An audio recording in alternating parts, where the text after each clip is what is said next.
Halo semuanya, perkenalkan nama saya Wanda Sihaan dengan NIM 2005-10-11-0 dan dua teman saya yaitu Wardaya Kusuma Wardani dengan NIM 2005-10-272 dan Cynthia Rizkayana Situmorang dengan NIM 2005-10-246.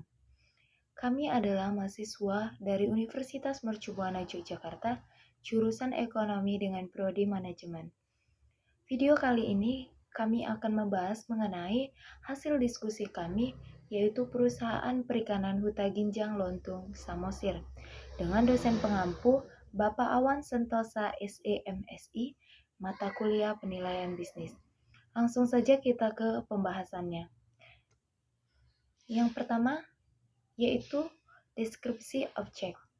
Perusahaan perikanan di PT ini adalah salah satu perusahaan yang bergerak di bidang pengolahan dan budidaya ikan tawar, khususnya ikan nila. Perusahaan perikanan merupakan perusahaan asing yang dikelola dan tersebar di berbagai wilayah di Indonesia.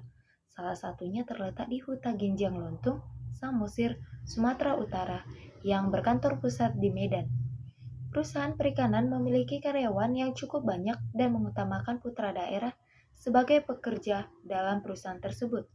Perusahaan perikanan memiliki visi, yaitu untuk mengembangkan budidaya ikan yang bertanggung jawab yang akan menguntungkan masyarakat yang kurang mampu yang tinggal di sekitar daerah, yaitu danau dengan pekerjaan dan kualitas hidup yang lebih layak. Perusahaan perikanan tidak hanya fokus pada pasar nasional, tetapi juga pasar internasional dengan mengekspor hasil budidaya ikan tawar yang memiliki kualitas tinggi.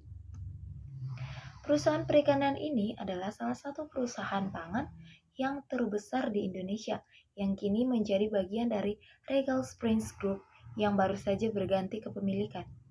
Regal Springs Group adalah budidaya ikan berdaging putih terbesar di dunia dan merupakan produsen tilapia berkualitas tinggi. Selain mengoperasikan perusahaan perikanan di Indonesia, Regal Springs Group juga mengoperasikan aquaculture yang bertanggung jawab di Honduras dan Meksiko, serta menjual produknya ke pasar Asia, Amerika Serikat, Eropa, Amerika Latin, dan Afrika Selatan. Yang kedua adalah aspek manajemen. PT Perikanan di Samosir ini memiliki pengelolaan manajemen yang terdiri atas yang pertama adalah annual objective. Annual objective adalah sasaran target perusahaan dalam kurun waktu setahun. Adapun target perusahaan perikanan ini yaitu negara Amerika, Eropa, Afrika, dan Asia. Dengan adanya target pasar ini membuat peningkatan harga jual pasar internasional meningkat. Yang kedua adalah policies. Policies ini adalah pemecahan permasalahan yang dihadapi oleh suatu perusahaan dengan mengarah dan memandu mengimplementasikan strategi perusahaan. Ketika perusahaan perikanan ini mengalami permasalahan, maka perusahaan ini memiliki cara untuk menangani permasalahan yang dihadapi. Misalnya, dengan mencari akar permasalahan yang dihadapi, lalu mencari ahli dalam menyelesaikannya, seperti rapat anggota atau secara musyawarah maupun keputusan bersama. Yang ketiga adalah reward atau insentif. Reward atau insentif ini yaitu suatu motivasi pekerja dalam sumber daya manusia atau SDM. Adapun motivasi pekerja yang bekerja di perusahaan perikanan di Samosir ini yaitu dengan mendapatkan gaji yang besar. Karena perusahaan ini adalah perusahaan besar, sehingga penghasilan yang dihasilkan perusahaan ini besar atau tinggi. Adapun struktur organisasi yang ada di perusahaan perikanan ini yaitu terdiri atas 70 orang seperti manajer site, supervisor yang terdiri atas supervisor produksi, supervisor gudang, supervisor ganti net, dan karyawan. Yang keempat adalah natural environment. Natural environment adalah aspek pengelolaan produksi dan operasional yang benar-benar memperhatikan lingkungan sekitar atau alam. Perusahaan harus lebih corporate social responsibility. Perusahaan ini akan memberikan penambahan ikan yang akan diekspor, tergantung dengan permintaan pasar yang menginginkannya. Dengan permintaan pasar yang tinggi, maka tingkat pasar internasional meningkat. Yang kelima adalah planning atau perencanaan, di mana planning atau perencanaan ini kegiatan yang direncanakan dan bertujuan untuk memenuhi kebutuhan akan suatu barang atau jasa yang dibutuhkan. Planning atau perencanaan yang dibuat oleh perusahaan perikanan di Samosir ini yaitu menargetkan strategi produksi dan pemasaran. Dengan strategi produksi yang terorganisir, maka produksi yang dihasilkan dapat meningkat sehingga dapat membantu meningkatkan pengeksporan produksi ke negara lain. Yang ketiga adalah aspek pasar. Aspek pasar adalah salah satu aspek yang berperan penting terhadap kelangsungan dan kesuksesan suatu bisnis. Keberhasilan kinerja perusahaan sering bergantung pada aspek-aspek lain, tak terkecuali aspek pasar. Objek penelitian kami memiliki pasar global sebagai pasar sasaran untuk memasarkan produknya. Perusahaan tersebut memasarkan produknya di dalam negeri maupun ke luar negeri. Adapun sasaran pasar perusahaan perikanan di Samosir ini yaitu negara Eropa, Asia, dan Amerika Serikat. Adapun segmentasi pasar yang menjadi pelanggan perusahaan perikanan ini yaitu negara luar negeri dan negara dalam negeri. Tetapi yang paling diutamakan adalah negara luar negeri. Yang keempat adalah aspek pemasaran. Pemasaran atau marketing yaitu suatu aktivitas untuk memenuhi kebutuhan dan keinginan yang ada melalui penciptaan proses pertukaran yang saling menguntungkan. Aktivitas pemasaran antara lain perencanaan produk, kebijakan harga, melakukan promosi, distribusi, penjualan, pelayanan, membuat strategi pemasaran, riset pemasaran, sistem informasi pemasaran, dan lain-lain yang terkait dengan pemasaran. Yang pertama adalah produk atau jasa, yang meliputi unsur-unsur, jenis-jenis produk, kualitas desain, features atau fasilitas dan kegunaannya, brand name, kemasan, ukuran, pelayanan, garansi, dan penggantian jika terjadi kerusakan. Perusahaan perikanan di Samosir ini menggunakan produk ikan nila yang nantinya akan diekspor ke luar negeri. Ikan nila ini adalah ikan yang hidup di air tawar yang memiliki kualitas terbaik. Yang kedua adalah price atau harga, yang meliputi unsur-unsur daftar harga, potongan, bonus, jangka waktu pembayaran, aturan kredit. Harga biasanya digunakan oleh konsumen atau pelanggan sebagai indikator kualitas. Artinya, kalau harganya mahal, seharusnya kualitasnya baik. Dan sebaliknya, kalau harganya murah, maka produk atau jasa yang dibeli biasanya kualitasnya tidak baik. Harga ikan nila yang dipasarkan ke luar negeri memiliki harga yang mahal dengan kualitas terbaik. Hal ini menjadi daya tarik pembelian oleh luar negeri. Yang ketiga adalah promotion atau communication. Promosi atau komunikasi di dalamnya yang termasuk promosi penjualan, periklanan, tenaga penjualan, hubungan masyarakat, atau public relation, direct marketing, pembentukan customer database, dialog, dan provision of customer service. Perusahaan perikanan di Samosir ini menggunakan promosi. Promosi yang dilakukan seperti melalui kunjungan konsumen atau bisa juga melalui pameran-pameran produk perikanan. Yang keempat adalah place atau tempat, yang meliputi unsur-unsur saluran distribusi, cakupan atau coverage, lokasi, pergudangan, dan transportasi. Perusahaan perikanan di Samosir menggunakan lokasi yang sangat strategis untuk memproduksi perikanan. Daya dukung lahan serta transportasi yang digunakan adalah melalui kapal untuk ke luar negeri dan untuk dalam negeri menggunakan kontainer. Yang kelima adalah people, pimpinan dan staf, pelanggan dan pesaing. Personal characteristic of the marketing manager and staff, political power atau kekuatan politik, seperti suara, pendapat, pernyataan para elit politik dalam upaya menggalang kekuatan atau dalam menanggapi suatu masalah dapat mempengaruhi, yaitu opini massa, kondisi atau sentimen pasar. Contohnya yaitu melonjaknya harga-harga, melemahnya nilai tukar rupiah terhadap mata uang asing, merosotnya harga saham, menurunnya minat investor, untuk menanamkan modalnya di Indonesia, kecemasan dunia usaha, keamanan, rasa aman, kepastian usaha, dan stabilisasi. Penerapan aspek pemasaran di dalam proyek penilaian bisnis yang kami teliti sudah mencapai kata layak dari sebuah bisnis. Karena perusahaan perikanan Huta Ginjang yang menjadi objek observasi kami sudah memiliki sasaran pasar yang mencakup dalam negeri sampai ke luar negeri, di mana pemasaran ikan dalam negeri ini akan melewati uji beberapa seleksi sebelum dipasarkan agar dapat dipasarkan sesuai dengan baku mutu dan standar BPOM. Untuk sertifikasinya seperti CBIP dan untuk kegiatan ekspornya, pemasaran ikan tawar ini memiliki pasar utama yaitu USA, Eropa, Afrika, dan Asia.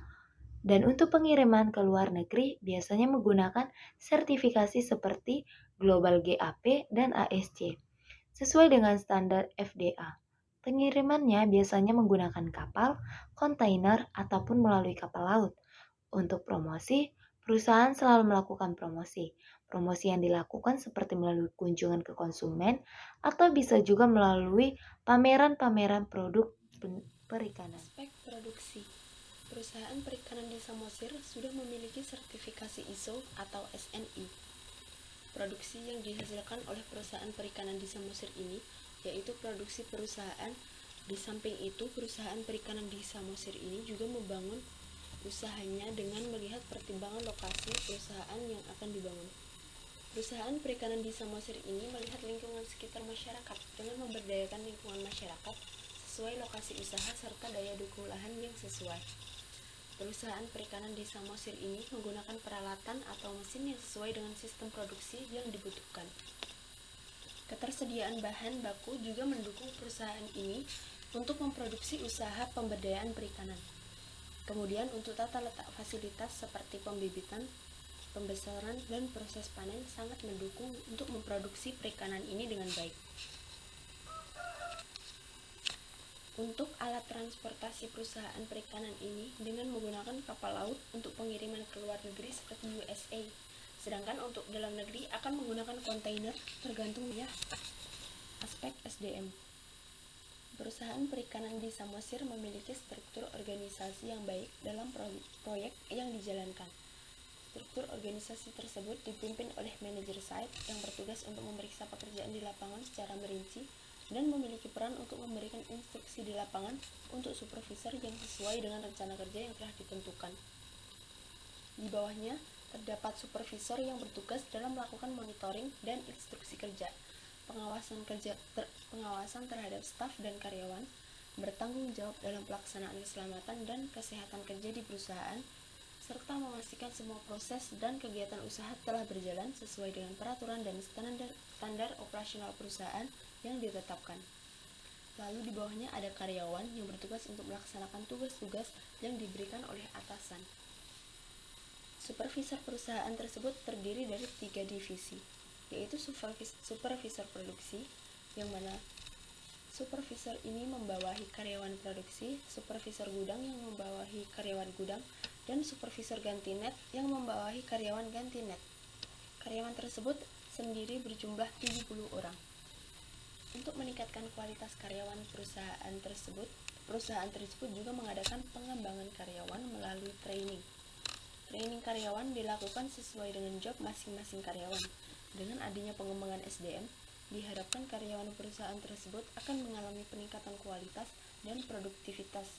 Saat ini produktivitas sumber daya manusia perusahaan masih dikategorikan baik. Hal ini tercermin dalam pencapaian target yang diperoleh perusahaan tersebut. Aspek keuangan. Sumber-sumber permodalan PT Perikanan berasal dari investor, yang mana dana tersebut berbentuk saham. Struktur modal PT Perikanan ini terdiri dari dana pribadi berupa saham dan juga dana asing berupa pinjaman dari bank dan obligasi. Struktur modal tersebut menyesuaikan kebutuhan pendanaan operasional perusahaan dalam satu periode. Presentasi dividen yang dibagi oleh perusahaan kepada pemegang saham bervariasi setiap tahunnya, menyesuaikan profitabilitas, likuiditas, tingkat pertumbuhan perusahaan, dan ukuran perusahaan pada periode tersebut. Aspek teknologi dan informasi. PT Perikanan di daerah Samosir menerapkan penggunaan teknologi informasi sebagai media yang digunakan dalam memasarkan hasil produksinya. Teknologi ini mempermudah perusahaan dalam menyampaikan hal-hal terkait produk dan kebijakan mengenai kerjasama antara PT Perikanan di daerah Samosir dengan konsumen atau partner. Selain itu, media teknologi informasi ini juga sangat membantu PT Perikanan ini untuk memecahkan suatu permasalahan yang dihadapi serta dapat mengembangkan dan meningkatkan kreativitas pekerja untuk lebih efektif dan efisien. Persaingan industri. Persaingan industri merupakan rivalitas antara dua atau lebih industri yang sejenis atau mirip untuk menyediakan produk, jasa, harga, distribusi, dan promosi kepada pelanggan. PT Perikanan di Samosir ini memiliki pelanggan yang berperan sebagai distributor penjualan perikanan, yaitu Foodmart. PT Perikanan ini melakukan strategi bisnis dengan sangat baik, yaitu mempelajari pasar baik nasional maupun internasional sehingga dapat dengan baik mendapatkan pelanggan. Masalah-masalah kritis yang dihadapi PT Perikanan ini yaitu kurangnya ketersediaan bahan baku yang akan diekspor ke luar negeri. Selanjutnya adalah analisis SWOT. SWOT sendiri adalah singkatan dari strengths atau kekuatan, weakness atau kelemahan, opportunity atau peluang, threat atau ancaman.